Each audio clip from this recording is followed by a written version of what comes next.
তিনটি রায়, বিজেপির পরাজয়, ২৬শে পতন অবশ্যম্ভাবী, ভোটের আগে সুনামি অভিষেকের।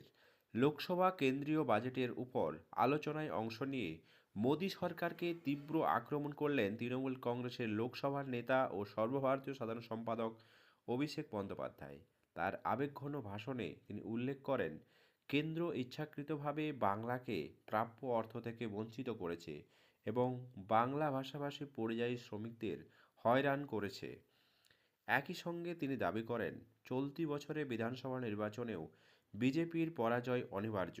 অভিষেক বলেন, 2016, 2021 এবং 2024 তিনটি নির্বাচনে তিনটি রায়, তিনবারেই বাংলায় বিজেপির পরাজয়, চতুর্থবারও বিজেপির পরাজয় অনিবার্য। তিনি আরও বলেন, কেন্দ্র যদি বাংলাকে শাস্তি দিতে চায় দিক, আমাদের তহবিল বন্ধ করতে চাইলে করুন, আমরা মাথা নত করব না। টাকা আটকে রাখলেও আমরা মানুষের পাশে থাকব।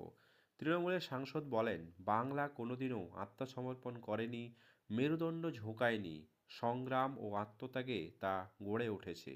ফাইল আটকে রাখা যায়, টাকা বন্ধ রাখা যায়, কণ্ঠরোধ করা যায়, কিন্তু মানুষের স্মৃতি মুছে ফেলা যায় না। মানুষ যখন রায় দেবে তখন চূড়ান্ত জবাব দেবে। অর্থমন্ত্রী নির্মলা সীতারমণের বাজেট ভাষণে বাংলার উল্লেখ না থাকায় ক্ষোভ প্রকাশ করেন অভিষেক। তিনি দাবি করেন, বাজেট যে ডানকুনির ফ্রড করিডোর উল্লেখ রয়েছে তা 2009 সালে তৎকালীন রেলমন্ত্রী মমতা বন্দ্যোপাধ্যায়ের ঘোষণা করেছিলেন। তার অভিযোগ, কেন্দ্র সহযোগী ফেডারালিজম নয় বরং সাবস্ক্রিপশন ভিত্তিক ফেডারালিজম চালু করেছে, সেখানে মিত্র রাজ্যগুলির সুবিধা পায় আর বিরোধী শাসিত রাজ্যগুলি বঞ্চিত হয়। ভাষণে তিনি কৌতুক অভিনেতা ভীর দাসের টু ইন্ডিয়াস মনোলগ টেনে বলেন, আমি এক ভারত থেকে এসেছি যেখানে এক ভারত শ্রেষ্ঠ ভারত বলা হয়, আবার এমন এক ভারত থেকেও এসেছি যেখানে বাংলা ভাষায় কথা বললেই সন্দেহের চোখে দেখানো হয়, জয় বাংলা বললেই অনুপ্রবেশকারী তকমা দেওয়া হয়।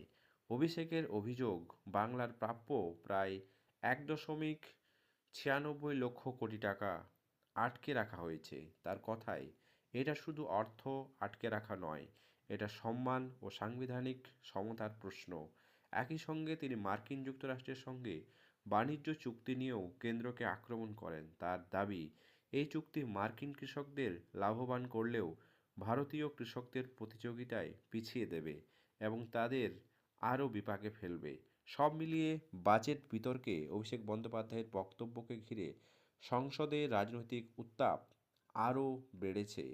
পশ্চিমবঙ্গের এই নির্বাচনী আবহে অভিষেক বন্দ্যোপাধ্যায়ের এই সংসদ বাজেটের যে ভাষণ ছিল, সেটি কোথাও না কোথাও বাংলাকে এক অন্য ধরনের রাজনীতির আঙিনায় নিয়ে আসতে সক্ষম হয়েছেন।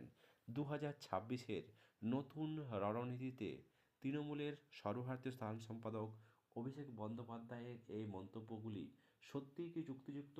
অবশ্যই আপনার মত কমেন্ট বক্সে করতে ভুলবেন না। চ্যানেলে নতুন হলে সাবস্ক্রাইব করে পাশে থাকবেন।